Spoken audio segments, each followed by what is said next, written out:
So, hi everyone. Short video lang tayo ngayon. Bali, ang ginawa ko lang, kinulate ko lang yung ibang mga trending ngayon sa TikTok. Bali, pinagsama-sama ko lang. As we all know, yung regarding dun sa Rilo, yung binanggit ni VP Sara.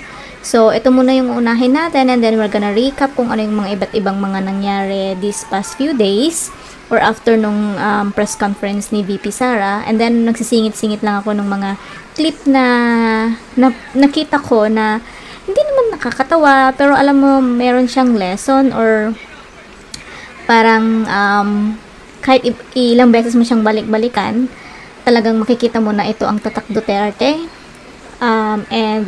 Siguro magbigay ako ng comment dun sa isang post dyan. At saka yung invitation pala ni Tatay Digong sa Congress, ipapakita ko rin. Papyaw lang naman. So, hindi naman siya ganoon katagal. Hindi ko na siya babasahin ng buong buo. Ipa-flash ko lang siya. Well, yun naman yung pinakahihintay natin. So, let us see kung anong mangyayari sa Congress. Kasi diba sabi ni Tatay Digong dun sa last na upload natin, sinabi niya na mag-a-attend nga daw siya. So, this is it guys. Though, ang pangit nga lang kasi ilang days lang yung preparation and then they're expecting him to present a slide yata or kung ano man tawag nito, diba normally may mga presentation sila, ganyan, but we trust him so much, 101% na kakayanin niya ni Tatay Digong. Titingnan lang natin kung ano yung magiging impact niyan sa mga buhaya sa Congress. So, enough for that, let us start. So, etong una, galing sa TikTok account ito, nirepost ko din lang sa page ko or yung FB page ko. So, let us watch and then in between, magbigay tayo ng comment, okay?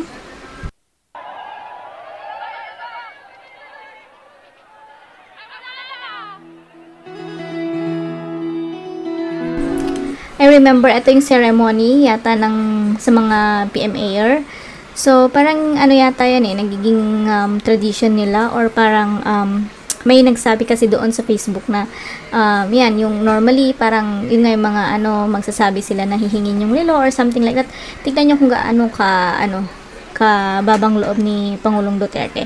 Wala na siyang arte-arte. Di ba ngayon may comparison kay Bangag na what? Gumaganon pa siya. Yun yung kwento ni VP Sara, diba? Matatakal din naman natin dito. Tignan nyo yung pagkakaiba.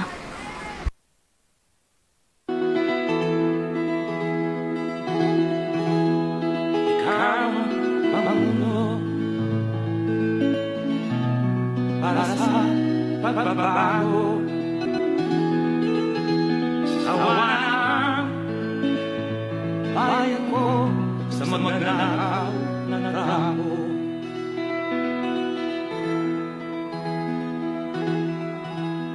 Madilim na hapon.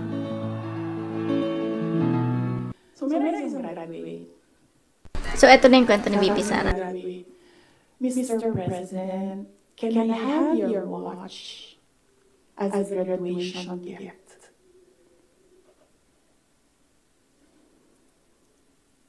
And narinig ko, sabi ako, diba? Narinig ko katabi ko.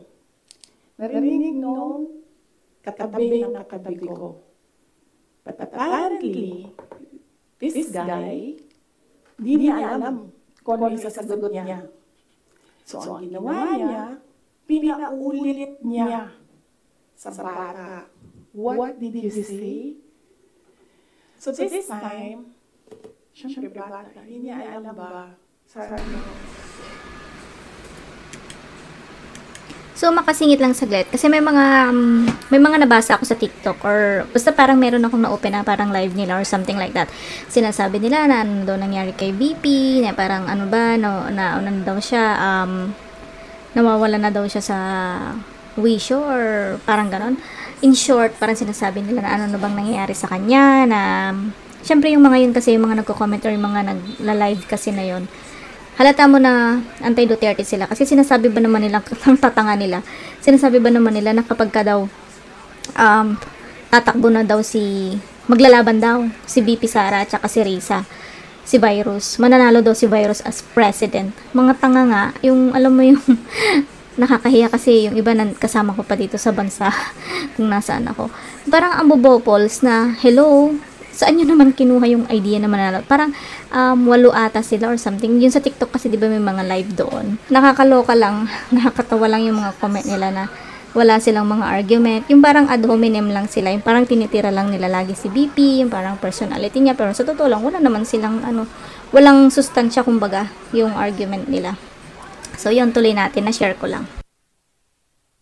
Inulit ng bata, louder this time. Mr. President, can I have your watch as a graduation gift? Nasagot niya. Why? Why will I give you my watch? Cadet First Class, Jember Soriano, Lingayen, Pangasinan.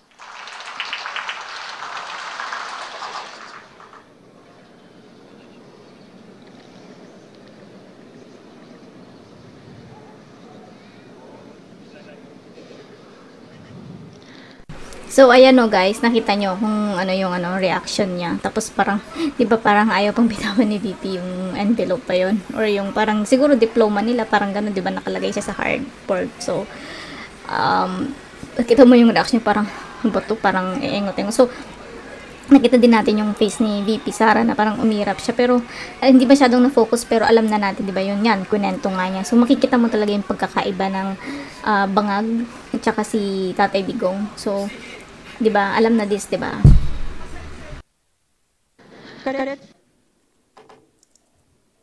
Gusto ko, ang magaling yung ulo niya ba?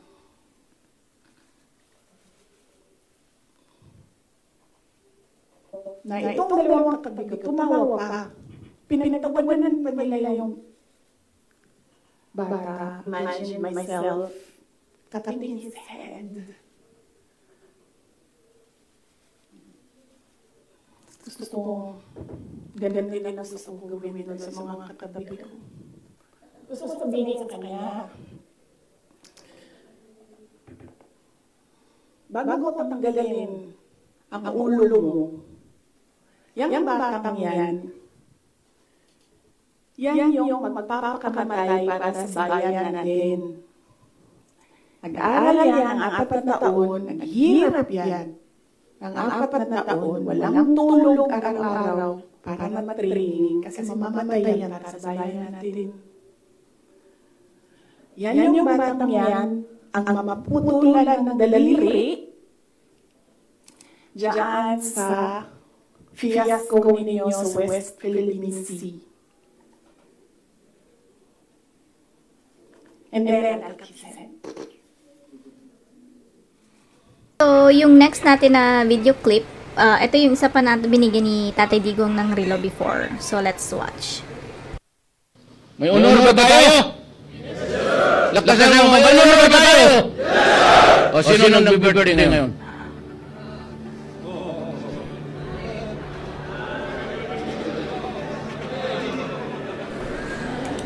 So guys, all of these clips pala, kinuha ko sa TikTok kaya siya, mostly short. Pero yung isa kasi, yung last part, yung kay yata yun, kay Jojo, medyo mahaba siya.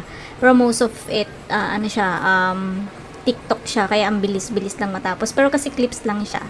So, recap lang, paalaala, naalala natin yung past, reminiscing the past, kumbaga. So, yun.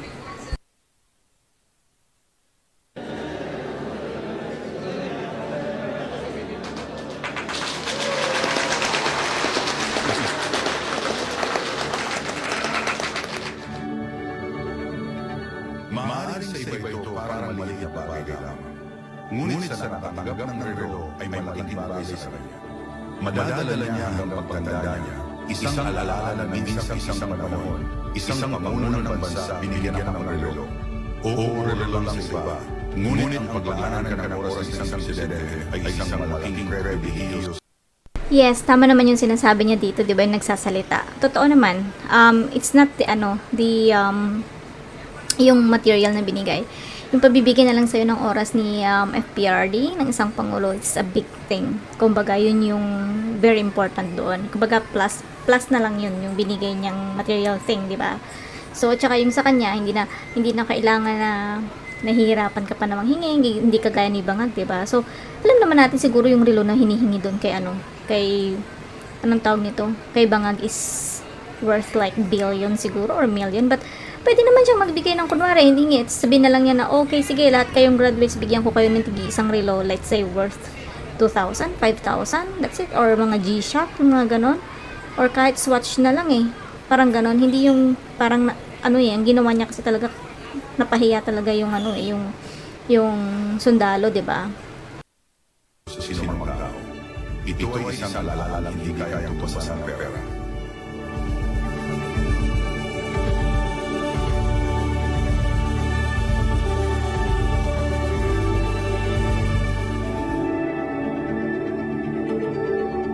So, that's it for yung video ng regarding sa relo. Another clip na very, very, inspiring. Tingnan nyo kung gaano kasimple lang si Tatay Digong. Ano lang to, nakita ko lang siya doon. 18 seconds lang siya, so mabilisan lang siya.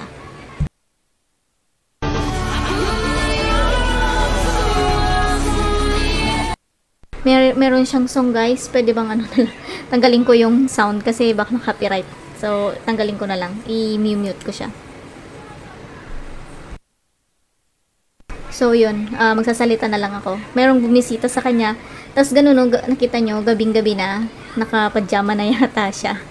So, wala lang. Nakita ko lang siya at natuwa lang ako. Nakita na ulit natin si Tatay Digong. So, yun. I-ano ko lang. I-repeat ko lang. So, yeah, nakita natin. Napaka-simple na tao lang niya, tsaka yung life niya, ganun pa rin. Kaya yung iba na nagsasabi na nangurakot siya, so saan nilagay, di ba? Makikita mo naman yung lifestyle niya ngayon, di ba? So saan nila nilagay yung kinurakot, kung totoo mang nangurakot siya, di ba? So hindi talaga relevant yung mga sinasabi ng mga tao. Walang saysay, kumbaga bahaw, di ba? So, that's it dun sa video, short video, inspiring video ni Tatay Digong. So, let's move on. Ito kasi, nakakatuwa kasi nakita ko lang din siya na, as I said, paulit-ulit ako, na nakita ko lang lahat sa TikTok. Natuwa lang ako, so ang ginawa ko lang, kinulate ko lang lahat. Shoutout sa may mga may-ari ng TikTok account na to. Ito si Matang Masa yata to. Sorry for the previous videos, hindi ko na nabanggit yung mga pangalan ng mga yung mga may-ari ng TikTok. Pero in case lang na mapanood nyo sa wall ko or sa page ko or sa YouTube ko, shoutout sa inyo lahat ng may-ari ng clip na to. Pasensya na ha, hiniram ko muna yung mga videos mo, yung mga nyo. Basta guys, i-follow nyo lahat. Makikita niyo naman doon sa videos. I-follow nyo lahat yung mga yan, yung mga kinuha ko kasi puro Duterte supporters. So, i-adjust ko lang ng konti. Tapos, i-play natin. Ayaw na lang ng bago eh. So, ano ba kayo dati, sir? Adit. Sir, yung 2025, kaninong team kayo? Team Duterte, Team Marcos, or Team Kakampi? Duterte. Tingin mo, sir, nakita mo yung pagbabago ni Duterte sa Aray, dyan ng bago eh. So, ibig sabihin, sir, dati din Hindi, ayaw na ng ragadik. Ayaw niya. Kahit may ragadik. Bawas. Dyan ng Eto guys, marami ding mga nagkakalye survey sa ngayon. So mostly talaga sabi, merong nga dong vlogger mostly na gusto talaga nila bumalik ang mga Duterte. So yung mga ayaw dyan, yung mga bitter dyan, hindi ko alam, siguro may mga kamag-anak silang adik, kaya ayaw lang nila. Yung iba naman dyan, may masabi lang, mga ganun. Kagaya nung grupo nga na nakita ko kanina sa TikTok, siguro, ewan ko kung anong insecurity nila, or baka siguro na tumatanggap din sila, or may mga kamag-anak sila na tumatanggap ng lagay, alam mo yun, or may mga kamag-anak sila na nasa ngayon, administrasyon, or nagtatrabaho sa gobyerno, pwede din ganun, kaya against sila, di ba? And then, makikita nyo dito, sabi nga nito, itong mga ulupong na to, kung sino man to, shout out sa'yo kuya, kung sino ka man, yung in-interview na yan, sabi nga niya, di ba, daw siya, bago daw siya, which is true. Alam mo yun, karamihan naman na nagsasabi ng maganda, yung lalo yung mga hindi bumalik sa paggamit ng ipinagbabawal na gamot. Positive yung nagiging nila, yung nagiging comment nila regarding Tatay Digong, kasi para nga sa kanila, nagbago nga yung buhay nila. Kasi di ba marami naman talagang nagbago that time. Pero syempre, sa panahon ngayon, dahil mura na nga daw, ang sapusapan, mura na nga daw yan.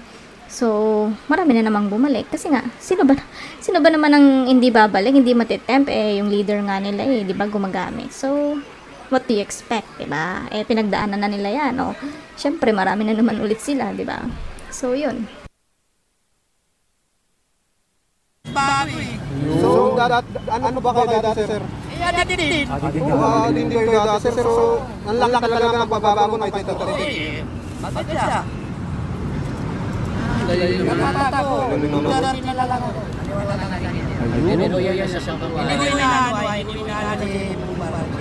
Siya na binunod eh. Wala na din ako. Sumanado. pero susunod na lang.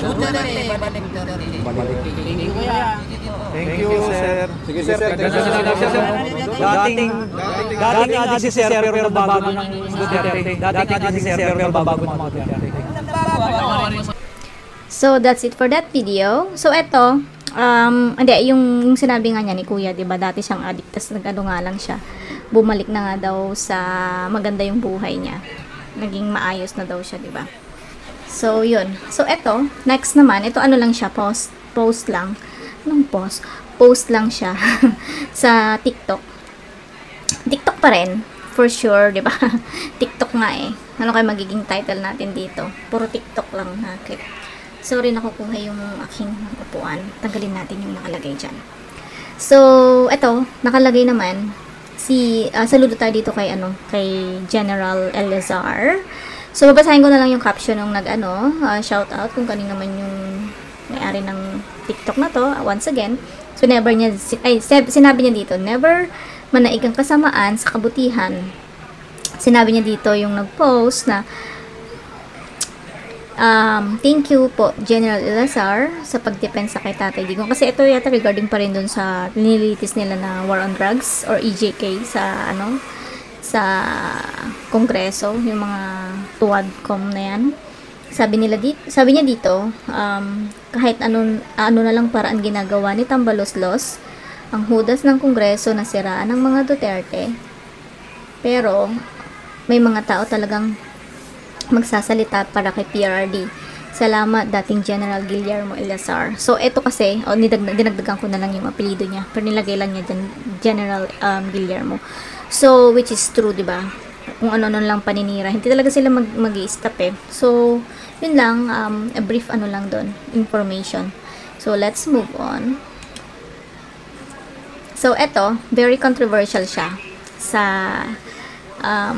Sorsogon. Remember, ito yung sports arena sa Sorsogon, yung nakakabuisit yung parang merong doon, message, or meron silang nilagay doon na parang plaque ba yun, or basta yung yung kung saan nakalagay doon yung mga pinapasalamatan ni Cheese blah blah blah. Tapos wala man lang pangalan si FPRRD doon. Katanga naman netong si Cheese, halata mo talagang namumuliti ka, or halata mo talagang kampi dyan kay Bangag, kasi nakalagay doon lahat ng mga taong may contribution or something. Hindi naman din kaila, kasi nga si Mark Villar, di ba, siya dati yung secretary ng DPWH ba siya, parang ganon. So project ata nila yan. Tapos hindi man lang nilagay yung kay FPR. Well, kahit naman din niya lagay, tanga-tanga siya, hindi naman masisimulan yan kung ang sinasabi nila. Alangan naman sinimulan lang yan nung nakaupo si Bangag, diba? Parang 3 taon natapos na agad dyan. Siya nga lang, binanggit nga niya dun sila, yung mga dati, yung mga nasa admin ni Pangulong Duterte, yung Senate President noon. Tapos yan, sila Mark Villar. Bakit? Kanino bang yun? Administrasyon yun. Diba kay Pangulong Duterte yun? So, okay lang guys. Kasi, eto, sinabi dito, yung quote na, hindi ko ipagyabang. All I want the people is to just look around, diba? Totoo naman din yun. Alam mo, hindi tayo ng mga tao na may isip. Hindi naman tayo tanga. Alam mo yun, hindi naman tayo bulag. So, alam naman natin na, sinimulan yan or ginawa yan nung panahon ni Duterte, ni Pangulong Duterte, diba? And, lahat nga yan ngayon na ina-attendan ni Bangag na inauguration, diba? Kiniklaim niya. Credit grabber nga siya. So, talagang dilawang, pag-iisip talaga. Pinklawan, dilawan. Diba? Ganyan din si dati. credit grabber, yung isang kandidato na naman ngayon, yung kamag-anak ni ni Panot, 'di ba? Sumalangit nawa. 'Di ba? Yung lagi siya 'di ba nagki-credit grab dati. Kaya nga yung binansagan credit grabber yan si Bam Aquino, 'di ba? So parang ganyan din yan si Bangag. Parang alam mo yung ano nila, isang linyahan lang talaga sila mag-isip, gumalaw, alam mo yun, yung the way na ano sila na magbigay sila ng mga statement, same lang. So alam mo talaga na magkakaalyado na sila ngayon, magkakakampi na sila ngayon. So well, wala naman tayong magagawa, bahala sila sa buhay nila, basta tayo solid tayo na Duterte. Yun lang yun. Tsaka lahat ng mga nakalinya at mga tapat na Duterte supporters, tsaka yung mga tumatakbo or basta yung mga tao na malapit kay Tatay Digong na talagang tapat, na talagang hindi siya tinatalikuran hanggang ngayon. So, dun lang tayo. So, next. So, eto guys, yung next natin, tumatak sa atin, 'di ba? Malala niyo yung bilin ni Tatay Digong dati na biniwish nila ma-presidente si Sara, kaya lang sabi niya, nako, mag-isip-isip kayo kasi mas mas mahigpit pa siya sa akin. So eto, balikan lang natin kung kung isa sa mga speech niya na sinabi niya to, do pa ulit-ulit niyang sinabi. Sabi ko sa inyo, be careful when she was running for vice mayor. She was putting her own neck to be mayor. Sabi ko talaga yan, I remember, may anak ako gustong ipalit. Kasi gusto ko ang Davao makawakan. Ito sabi ko, anak ko ito. Kaya niya pero mantay kayo. Mantay kayo sa babae. Ito ay talagang nananapak ito. Maski sa akin, sumasagot yan. Ayaw na lang ako mabag. Actually, when I separated from my first wife, she was the alpha. Yung pera namin, yung video namin, baho namin. Balikan ko ngayong hapon, wala ka, huwag ka magpapakita sa akin. Ano ka magsasalita? Mangutang ka na lang, wala kang silulog. Pero sasabi ko sa inyo.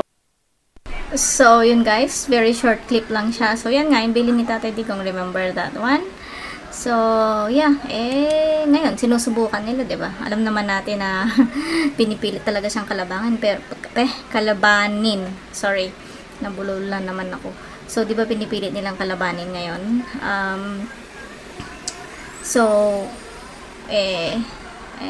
Kukuha nila kung ano yung gusto nila dahil alam naman natin na iba si VP Sara. Alam natin yan. Kaya nga diba binansagan siyang agila.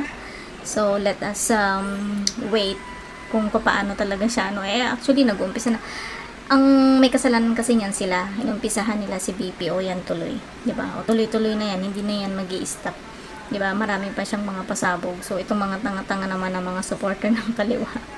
Lagi silang nag-aabang. So lagi yung time na nag-press conference si VP. Ano to? Siya lagi yung content ng mga makakaliwa tsaka yung mga bangag supporters na yan, yung mga bayaran din ng mga bangag supporters ng mga vloggers. Siya lagi ang content. So, ewan ko lang kung saan sila pupulutin pag sobrang napuno na si VP tsaka tao na talaga ang nagsalita. So, yun, that's enough for that video. Let's move on. So, eto ang isa sa mga example ng pagiging matapang ni VP. Actually, ito, parang ko na lang, nakat ko yung between. Ang sinabi niya dito, sa taas, may nakalagay na continue messing with her and you'll soon find out who the real Inday Sara is. Ito yung caption nung may-ari ng TikTok. Shout out to you. Si Luis Catery ba to? Follow niyo sa TikTok, yung may mga TikTok, guys. Tapos nakalagay dito, yung talagang statement ni VP, nakalagay na isang beses sinabihan ko talaga si Stan Aimee. Ito yung binabanggit ko kanina. Kung hindi kayo titigil, hukayin ko ang tatay nyo, titatapon ko sa West Philippine Sea. So, ito yung nabanggit ko kanina na sinabi niya. So, ito, pinagkakaguluhan nga nila yan yung mga bayarang vloggers ni BBM or ni Bangag. So, yan lahat ang topic nila, ganyan. Tinitingnan lang talaga nila yung mga bagay na pwede nilang komentan. Yung mga ganyang bagay, tinitingnan nila para sa kanila mali yan. So, ano pang in-expect natin? Bukod sa bayaran sila, may malamang yung iba dyan, bangag na rin, diba? So, next, another statement from VP Sara from October 18 pa rin, na sinabi niya dito, I am subject for mega million PR attacks. I am a subject of House Committee hearings pero hindi na importante yung nararamdaman ko, sabi niya dito. Ang importante yung maituloy natin sa Office of the Vice President yung sinabi natin gagawin natin. So, tignan nyo, alam yung focus na focus talaga si VP sa trabaho niya. Unlike yung iba, party dito, party dyan, diba? Or, wag na nating wag na nating gawing malayo or malayuan. Alam naman natin na yan, bangag admin sa the whole of it, lahat ng mga nandyan sa bangag admin na yun. Wala na lang silang ibang ginawa kung hindi nagwawaldas ng pera, labas ng bansa. Yan, ginagamit nila sa mga bisyo nila. Ng iba naman, bulusa ng bulusa. So, ginagamit nilang pambili ng kung ano-ano nila, yung mga mamahalin, yung mga gamit-gamit nila. Ganyan. So, makikita mo na si VP Sara talaga nakafocus talaga kahit na ilang beses nila talagang kutyain or kahit ilang beses nilang siraan. Ano lang talaga siya, focus lang talaga siya kung ano yung talagang ipinangako niya sa Pilipino. So yun, yan ang kagandahan sa kanya.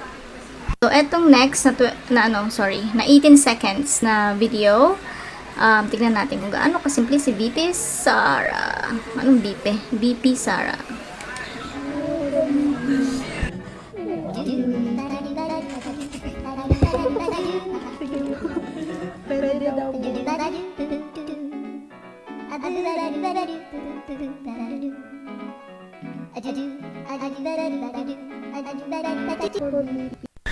Di ba ang kulit lang? Very cool siya, di ba?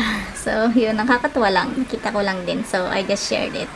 So, ang may-ari ng TikTok na to ay si Dream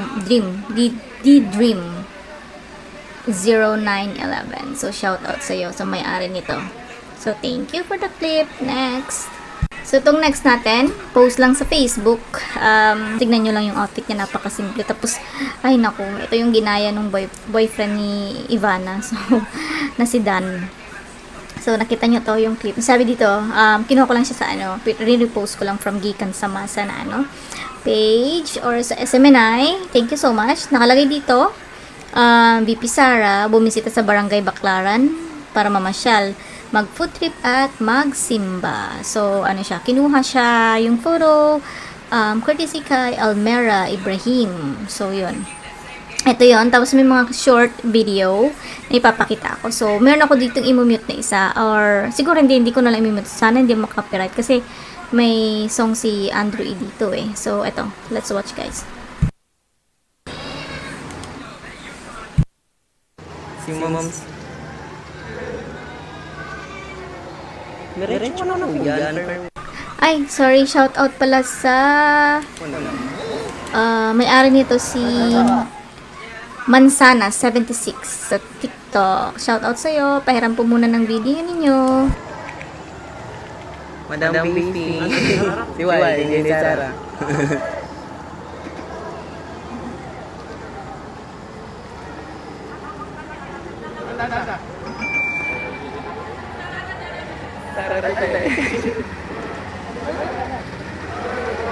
Si Kwato, hindi Sara. Hindi Sara na sa swing.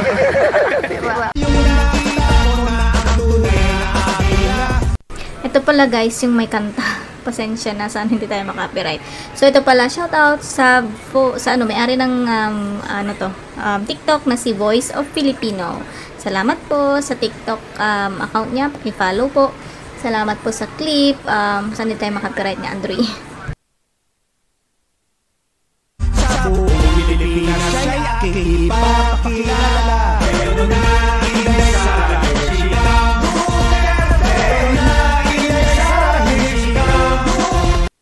Pero I think guys, hindi ito parehas dun sa kanina, yung sa Baclaran. Ito parang somewhere else ata din. Pero may mga kids din na ano, kasama siya dito.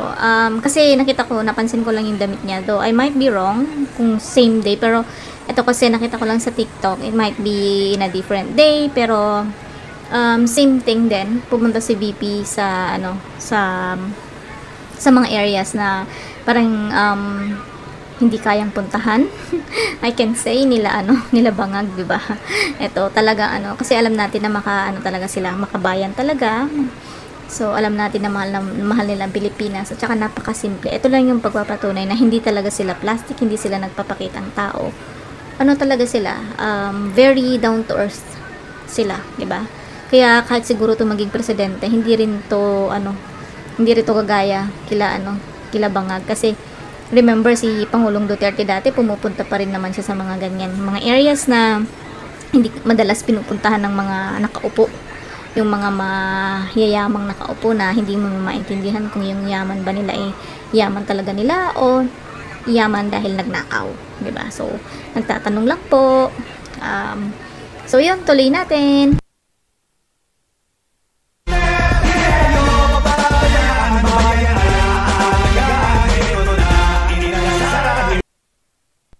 So, that's it yung sa video. Ito, at I think ito yung kadugtong ng Baclaran. So, ito, kinuha ko lang sa post, nirepost ko from Crisette. Tingnan lang natin yung naging caption niya. So, I'll just gonna read it for you guys. Sabi niya dito, so, ito pinost niya kahapon ng alas 6:31 in the morning. Sabi niya, last night, Sarah was in Baclaran. So, the VP has lately been actively going around small towns like this, the ones in Samar. O, diba sabi ko kanina, na talagang bumibisita sila sa mga towns na mga maliliit lang, yung mga ibang hindi na inaabot or hindi inaabot ng mga mayayaman nating mga, politiko, diba? So, excuse me, saglit lang. Sorry guys, kailangan kong kasi ang katihin ng nung part ng face ko. So let's continue. Sabi niya, like the ones in Samar and places in Baclaran, places that are very Filipino and ordinary and real, as if she's campaigning. Take note, she's not up for re-election in 2025.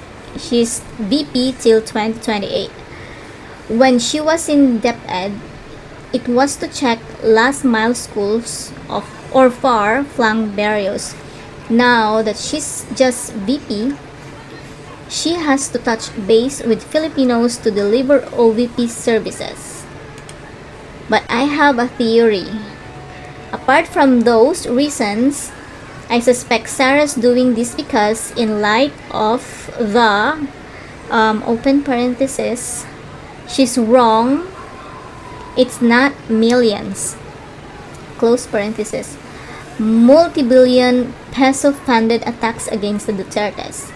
She's doing everything she can to remind herself that she cannot quit, which is true, diba? Pwede naman umuwi siya sa Davao. Take it easy there, where she is beloved as a mayor, where she isn't hunted by crocodiles. By going around listening to ordinary Pinoys, seeing how they really live, finding out what their problems are, she's not a leader in some castle, untouched by reality behind stone walls. She's among her people. I think that Sarah goes to these places to remind herself that there are 115 million reasons she has to be brave. Tama naman, 'di ba? Yung sinabi ni Crisette dito sa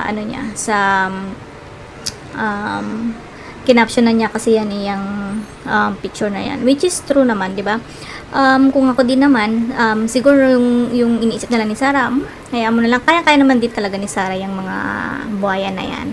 So, minsan kasi parang useless na din lang na pagtuunan mo ng pansin yung mga pinagagagawa ng mga crocodile na yan kasi sa totoo lang, si Sarah gusto lang niya mag-focus dun sa pagtulong, kung ano yung mga sinumpaan niya or yung platform niya nung Nag-ano pa siya, how do you call this, nung time na nangangampanya pa sila, 'di ba? Yung iba kasi parang binibigyan nila ng other meaning, which is totoo naman. Bakit? BP pa rin naman siya until 2028 Yung iba kasi parang kinakabahan na, nangangatog na. Tapos yung iba parang dinadivert na lang nila yung situation, or parang pinapamukha na lang nila or pinapasama na lang nila si VP kung ano-ano lang binibigyan nilang comments against her. Pero ang katotohanan ito, ano talaga siya, down to earth. Kaya niya makihalubilo sa lahat ng klase ng tao. Kasi hindi nga siya plastic, di ba sinabi niya noon. So, yun. I think I still have 2 more clips. Let's just finish this. So, eto. Next one is yung TikTok ulit. Hindi ko mabasa kasi natakpan siya. Pero ito, shinare pa rin naman ni Crisette ito. Nakakatawa yung ano niya dito, yung caption, yung sabi niya, bukas nasa Divisoria na daw si Martin Romualdez, may kasamang 20 pieces na bata. Kasi di ba mahilig naman silang magbayad, di ba? Totoo naman. So let's just play this one, guys.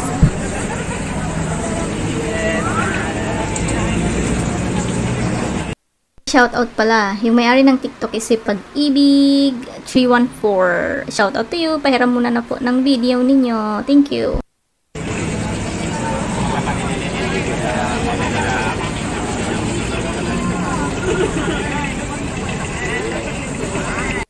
Alam mo, si VP Sara, hindi siya talaga mukhang kagaya ng ibang mga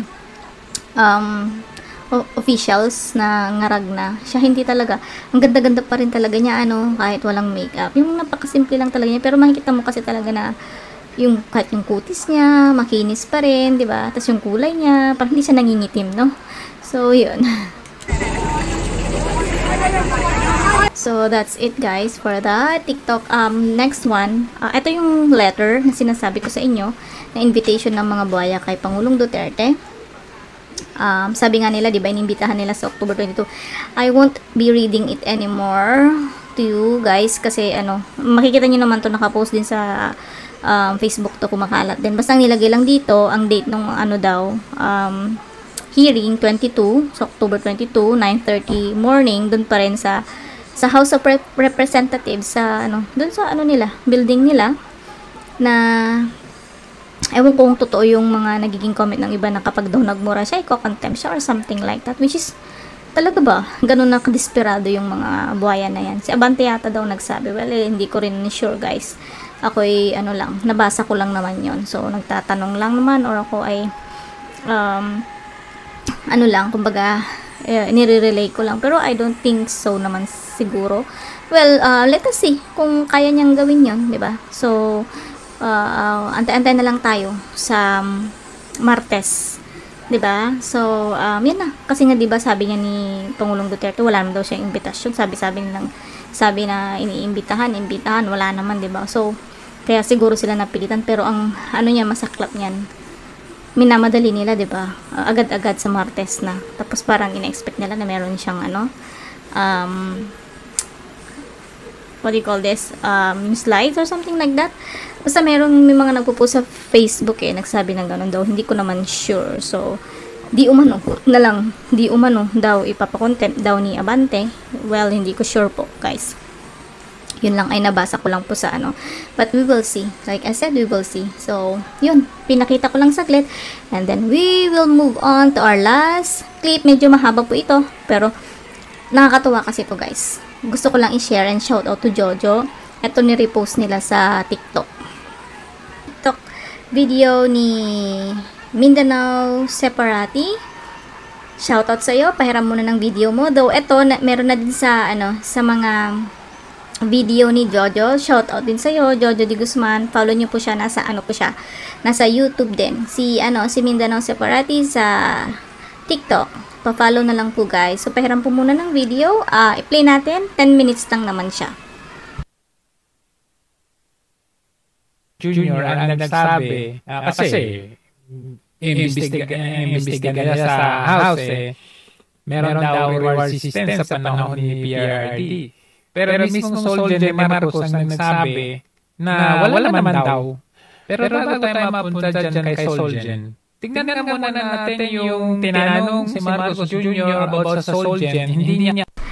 Eto guys, nakakatawa talaga to. Napanood ko na to noon eh. Basta nakakatawa, tapos hindi niya alam, hindi niya maintindihan. Alam mo yun.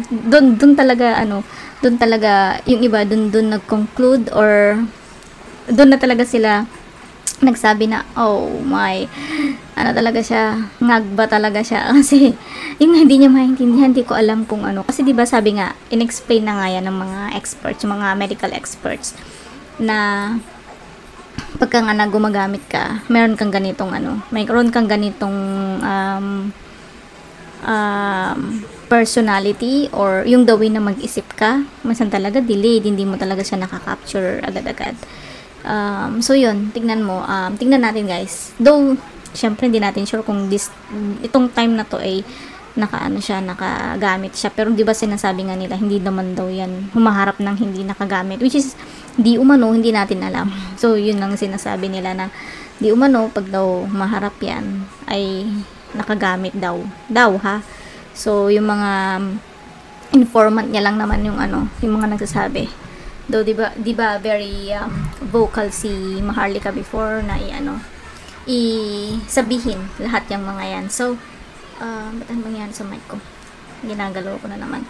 So, yun guys, let's continue. Hindi niya alam kung ano yung Solgen. Kaya nung nilagay yung Solgen, itong si Guevara, hindi niya alam kung saan ba lalagay ito dahil hindi niya alam kung ano bang function ng Solgen. Hindi niya alam na kapag wala buwang itong taong ito. Tingnan nyo Solgen, sir. Sino Solgen mo? Sorry? Solgen General. Solgen. OSG. Nakita nyo kung paano siya mag-react. Diyos ko, Lord, Panginoong habagin. Ano ba yung reaction niya? Alam mo, kahit siguro, simpleng tao, or kahit siguro yung mga tao hindi nakapag-aral, pag nakita yung ganyang reaction niya, matatawa talaga sila. Kasi, alam naman natin na hindi naman talaga siya ganun kabobo, diba? Pero yan kasi, nagpapakita lang talaga na wala talaga siya sa wisyo, diba? So, let's continue. Which one? Social welfare. Social welfare daw, sabi niya sa Solgen. Oh my gosh.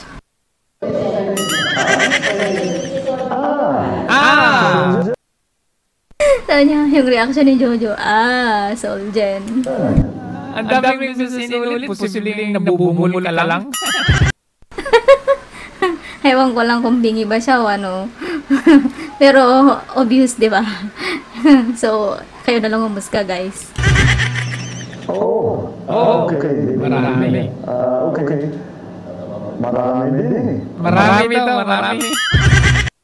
Pero pansinin nyo, di ba, nung alam niya, Solgen, tapos parang tagal-tagal pa rin naman niyang mag-compose ng sasabihin niya. Parang wala siyang maisip, di ba? Tapos ang sinagot lang niya, marami. Social welfare. Ang magaling. We are good. Solgen, sir. So, anyway, hindi alam kung ano yung Solgen. Eto. Yung reaction niya, kaya wala yung sagot niya, gano'n. Nung una kasi hindi ko siya talaga mag-get. Sabi ko, ano kaya ba't kaya gano'n yung naging response niya nung nalaman na niya, Solgen. Tapos, yung nga tawang sinasabi ni Jojo dito na, hindi niya alam yung function or ano yung work ba ng Solgen. Oh my goodness. So, tingnan natin yung panayam kay Minardo Guevara. Ayan. Na talagang halatado, no? Baka ito ay manganganib ng tanggalin dahil medyo kontra. Pero yung mga nagsasabi na itong mga lumalabas sa Quadcom ay kinukuha ng ICC o kaya sinusumiti na sa ICC. Ano pong reaction nyo rito? Rafi, no likelihood, binomonitor na yan ng ICC. Kasi meron silang representatives na nandito, alam mo natin kung sino sila at umaattend ng hearings ng Quadcom. Kaya I'm sure na nare-report ang lahat ng nangyayari sa Quadcom investigation sa ICC, Office of Prosecutor. Pero sinasabi niyo po ba yung paggagawa ng trabaho ng Quad Committee ay sapat na dahilan na hindi na mag-imbestiga itong ICC? Yes, I think so. Unang-una, hindi na talaga pwedeng mag-exercise ng jurisdiction ICC over us Kasi nung magsimula sila ng kanilang investigation, ay may higit 2 taon na tayo nakapag-withdraw from the Rome Statute or the ICC. Kaya in terms of being able to exercise their jurisdiction, talagang hindi na pwede. Kaya lang, hindi naman natin mapipigil ang ICC kung gusto nilang mag-investigate pa rin, no? Kaya nga naman, wala silang masahang cooperation on the part of the government. Kasi wala tayong legal duty to do that dahil hindi tayo miyembro. Pero yung mga kaanak po ng mga EJK victims, yung nagsasabi nga hindi sila makakuha ng hustisya dito sa Pilipinas, kaya sila dumudulog sa ICC. Ano pong reaction nyo rito? Ito, maganda yung sagot dito. Palagay ko, hindi naman totoo yun, Rafi, no? Kasi kung ginawa nila yun noong 2017, no? Kung sila ay nagsampa ng kapulang demanda para maimbestigahan yung nangyayari sa kanilang mga anak, baka by this time nasa court na yung kanilang complaints. Pero ang ginawa nila ay siguro makakapag-udyok din ng mga ibang grupo ay sa ICC sila nagreklamo. Noong pag-2017 yun. Sino ba yung nag-udyok? So, syempre, ko talaga, Jojo. Syempre, alam na natin kung sino yung grupo na yun, di ba? So, hindi lang siguro namin Soldier yun. Pero, syempre, obvious naman, di ba? Yung mga makakaliwa na yan, yung mga bayan na yan, yung mga komunista na yan, di ba? So, anyway, kasama dyan si Virus, di ba?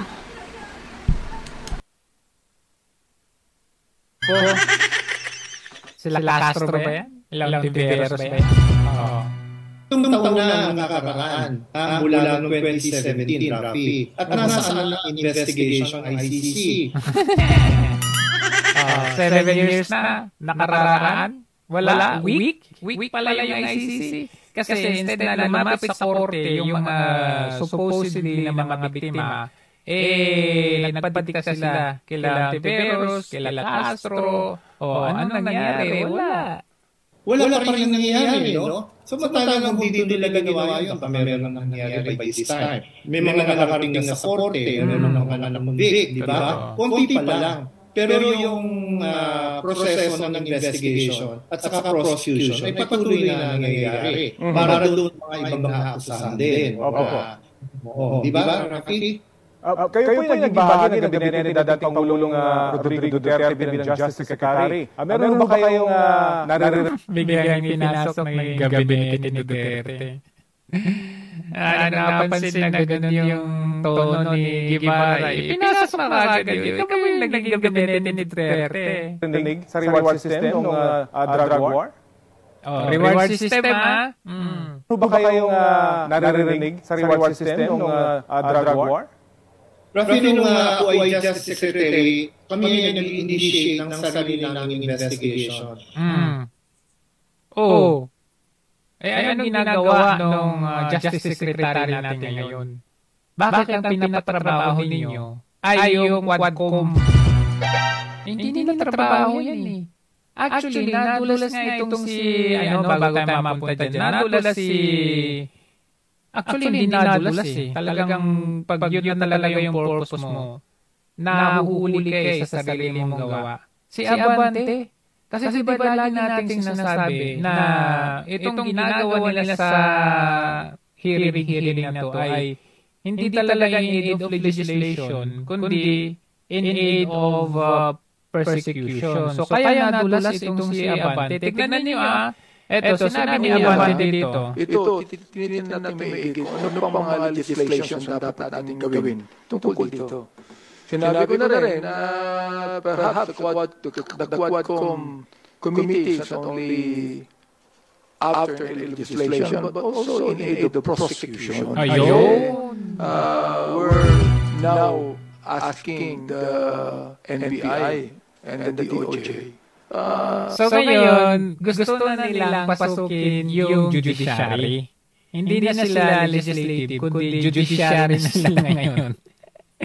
Iba rin iba talaga yung administration ngayon. Lahat talagang binabago nila. Nagiging judiciary. Gusto na in aid of prosecution. Hindi lang daw legislation, pati prosecution. Hindi ka na.